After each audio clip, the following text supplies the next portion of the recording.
ingresé a la Escuela Nacional de Antropología e Historia, que estaba situada en la Ciudad de México.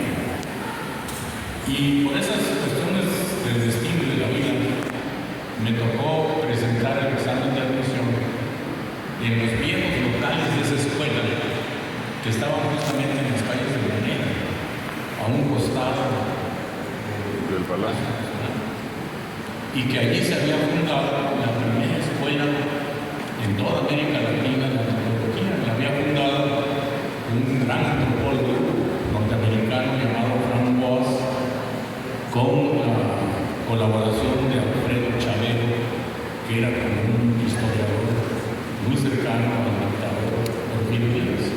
Estamos hablando de 1910, y esa escuela se llamó Escuela Internacional de Arqueología y Etnología Americanas. Y el primer director fue Franz Boas, pero de ahí egresaron los primeros antropólogos mexicanos, Manuel Garza, por ejemplo. Bien, cuando yo presento el examen de admisión en ese lugar, resultaba que era la última vez que se usaban esos locales como un local escolar, porque ya se había construido el Museo Nacional de Antropología en Reforma,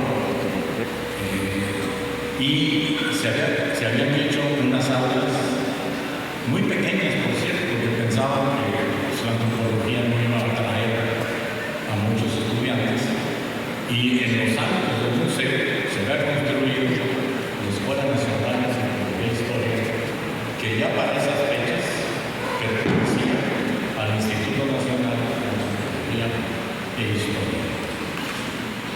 Y ahí es en donde ingreso. Después de pasar el examen, las primeras clases las recibo allí en el museo. Todavía me acuerdo que llevábamos la campana con la que se tocaban los cambios de turno. Una vez que pasaban las 2 horas de clase, se tocaba una campana y ¡boom! Salía el corriente del aula. Entonces, en 1965 ingreso y tengo pues el privilegio y una suerte increíble de encontrarme con un magisterio verdaderamente impresionante. Paul Kirchhoff, que fue el que inventó el concepto de Mesoamérica, que todavía nos trae de cabeza, ese concepto que seguimos discutiendo. Paul Kirchhoff, una clase brillantísima de teoría.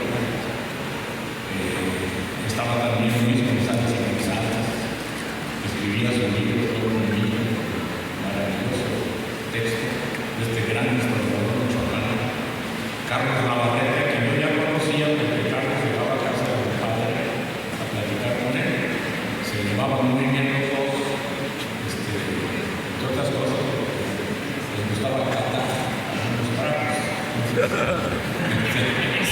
Se la pasaban a todos los bueno, Carlos Navarrete estaba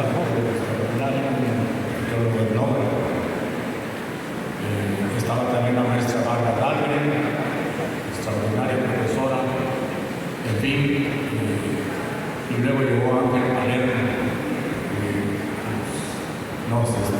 pues ahora sí que nos apantalló a todos. ¿Por qué les cuento esto? Porque allí me encontré en esa maravilla de escuela con un antropólogo joven que se llamaba Guillermo Monfil y que empezaba a construir una personalidad crítica de lo que eran las políticas indigenistas del Estado Nacional Mexicano. El Estado Nacional Mexicano, que surge de la Revolución, los círculos de poder en el Estado, incluyendo al general Lázaro Cárdenas, con todo respeto, no le debo la vida al general Cárdenas porque él fue el que dejó entrar a los republicanos españoles que venían huyendo de la guerra que hizo Francisco Franco, el dictador traidor, a su uniforme allá en España. Pero estaban convencidos estos círculos de poder que los pueblos originarios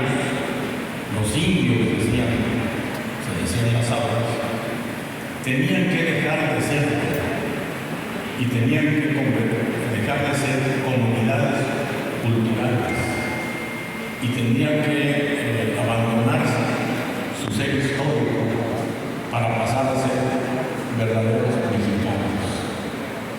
Y al escuchar la crítica que hacía Guillermo Bonfil a esta posición, empecé a pensar, bueno, ¿qué quiere decir indios? ¿Quiénes somos?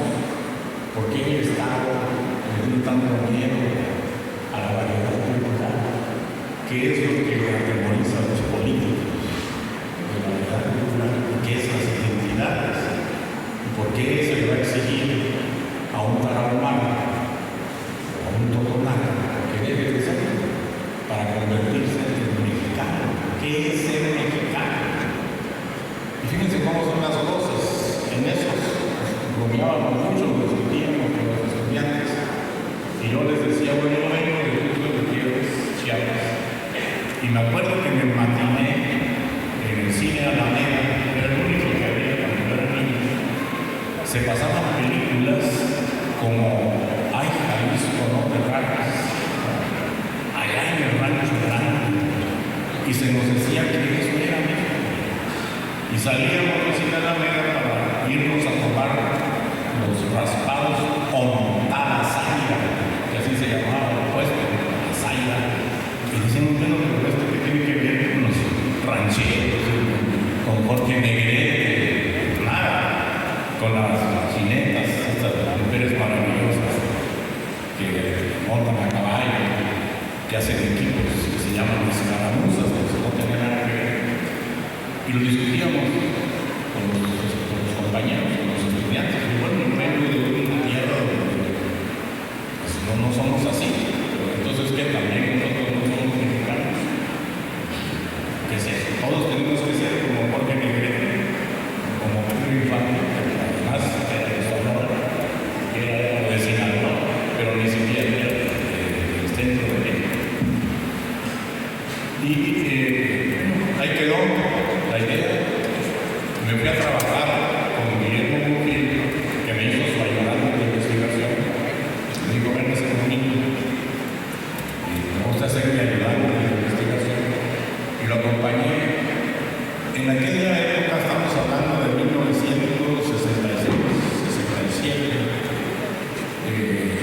el Valle de México, que en realidad es una gran región, no estaba tan poblado como ahora. Salíamos de la Ciudad de México por la autopista hacia Puebla para desviarnos y llegar a Chalco. Y Bonfil había bautizado toda esa región que está enseñoreada por los volcanes, Popocatépetl y Iztaccíhuatl. Le había bautizado Bonfil como la región de Chalco. Y a él le interesaba mucho los patrones de asentamiento, es decir, cómo vivía la gente, porque él pensaba que en ese vivir la gente estaba el secreto de que todavía estuviera vigente la cultura náhuatl, que se hablaba el náhuatl en toda la zona. Empezamos a trabajar y muy pronto nos encontramos con un grupo de sabios náhuatl que se decían a sí mismos los que trabajan con el tiempo, son poéticos, los que trabajan con el tiempo, porque eran los que pedían la lluvia y teníamos que subir a una cueva que estaba como a la mitad del Iztaccíhuatl, que se llama la cueva de la Caleta, y ahí hay una ceremonia impresionante, danzas, bailes, invariablemente terminaba la ceremonia y caía la lluvia, y yo pues era un muchacho pues como que partidario de las teorías más radicales de la izquierda. ¿Qué es esto? No será que poniendo la mano abajo del río que cae el agua. La cosa es que caían chorros de agua y los árboles lo veían como lo más normal del mundo. Incluso un día había uno de ellos que se llamaba Alejo. Estábamos en plena ceremonia cuando apareció él. ¿Cómo vino usted? Me dijo, vine volando porque soy una guarda.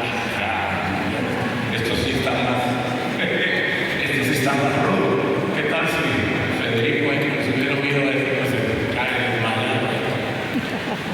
Entonces dije, nahual, empecé a ver quiénes eran los nahuales, de qué se trataba. Y llegamos a un pueblo, explorando una región que se llama Tlayacapan, y ahí me quedé a vivir en casa de un saxofonista, don Trinidad, que me enseñó muchas cosas, entre otras a tomar ron con nieve de limón. Verdadera maravilla, los calores de Tlayacapan. Y don Trinidad me llevaba a todos sus conciertos y ahí platicábamos de los nahuales. Y un día me dijo don Trinidad, pues en Tlayacapan hay un nahual. Y dije, caray, pues quiero conocerlo. Tienes que ir muy temprano porque él se va a su milpa, pero vive en tal casa, en tal lugar. Pero tienes que llegar a las 6 de la mañana, porque a las 6:30 ya se fue. Es como el doctor Arias que se va tempranísimo a su cafetaria. Y llegué un día a las 6 de la mañana, porque la puerta de la casa me abrió una mujer campesina que me dijo que se le ofrecía y que pues quiero hablar con el costal. Y en eso salió el costal, campesino, morelense, muy parecido a Emiliano Zapata, grandes bigotes, unos ojos muy grandes. Y le dije, perdóname, pero no me dicho que ustedes se llaman costal. No, dice, no me llaman costal, pero está bien que me digas, costal, ¿qué quieres? Quiero platicar contigo de qué, pues de la historia de Tlayacapan, de otras cosas. Y me dice costal, pero yo no platico en seco. Ah, caray, ¿quién querrá decir esto? Pero no tardé ni 3 segundos en entender de qué se trataba. Y dije, espérame, ahorita vengo, me fui corriendo a traer una botella de tequila que tenía en mi casa también. Y regresé corriendo, voy a tocar, ya me abrieron, costal, aquí está el agua bendita, nos vamos a platicar. Nos sentamos en una mesa, y como a la media hora ya llevábamos media botella, pero además amigo, nada de copitas, sino amigo. Hubo un momento en que en las entonces había haciendo saliva, lo que estaba uno bebiendo. Y el costal me regaló una historia, pues, de García Márquez. Me dijo el costal, mira así, hay nahuales. El nahual es una persona, sobre todo hombre, que tiene la facultad de transformarse en animal. Y en forma de animal, pues ejecuta ciertas acciones. Y esas acciones que describía el costal eran sobre todo control social. Ataca a los que no hacen lo que acuerdan, a los que violan las reglas de la comunidad.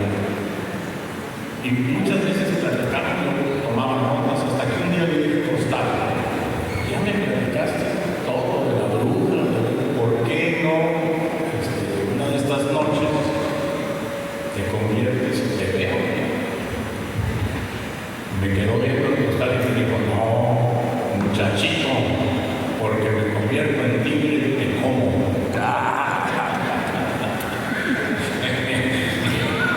Verdaderamente es increíble. Pero, ¿qué me enseñó eso? Pues que hay unas identidades que son sobrenaturales. Y otra vez, el rollo de la identidad. Si había un conjunto de personas que se autoidentificaban como nahuales y que le daban a esa identificación una conducta. Y esa conducta era cuidar que la comunidad cumpliera con todos los requisitos y reglas para la vida en común. Era el control social de la comunidad. Pasó el tiempo, no me quedé, pues, discutimos mucho con Jorge, presenté mi tesis sobre los nahuales en la Escuela de Antropología y seguí mi camino. Sería muy largo contarles más de esto, pero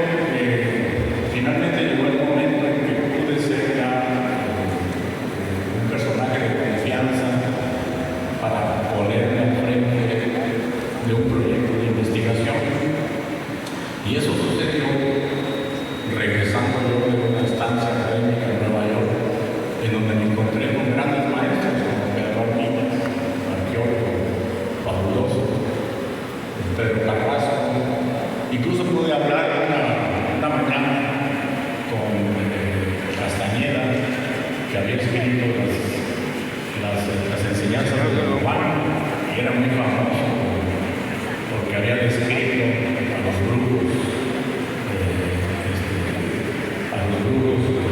de Nayarit y de otras partes del norte de México. Las enseñanzas de Don Juan eran un libro muy leído. Y regresando, discutiendo con Ángel Valero, veíamos que los antropólogos mexicanos estaban muy dedicados a estudiar a los indígenas para convencerlos de que se volvieran mexicanos. Y yo le digo, oye, yo no quiero hacer esto, en lugar porque creo que ya son mexicanos y que además se les está haciendo mucho daño psicológico, etc. Lean el libro de Jacinto Arias, El mundo luminoso de los mayas, que es un gran libro donde se expresa lo que estaba pasando con el indígenas. Y entonces me dijo Manuel, bueno, ¿por qué no te vas a una región ranchera que ningún antropólogo ha estudiado? ¿Y dónde queda esto? En los Altos de Jalisco. Entonces fui a los Altos de Jalisco. Los Altos de Jalisco es una región ícono. Era una región además muy importante para el Estado Nacional Mexicano, porque en la época de Lázaro Cárdenas se decretó desde el Estado que los símbolos de la cultura mexicana nacionales iban a ser la charrería como el deporte nacional, el mariachi como la música nacional, el tequila como la bebida nacional, y que los mexicanos, el prototipo de mexicano tenía que ser el ranchero alteño. Y el cine mexicano propagaba esa imagen por todos lados. El mariachi es la música nacional, o sea que nuestras marinas no eran nacionales, ni las altas de Veracruz, sino solamente el mariachi. El Bosch, ¿cómo va a ser el video nacional? Aquí, en fin. Fíjense hasta dónde llegaba el asunto, que en una ocasión que estaba yo en Inglaterra, fuimos con un colega, alumno mío en ese momento, a visitar granjas alrededor de Manchester.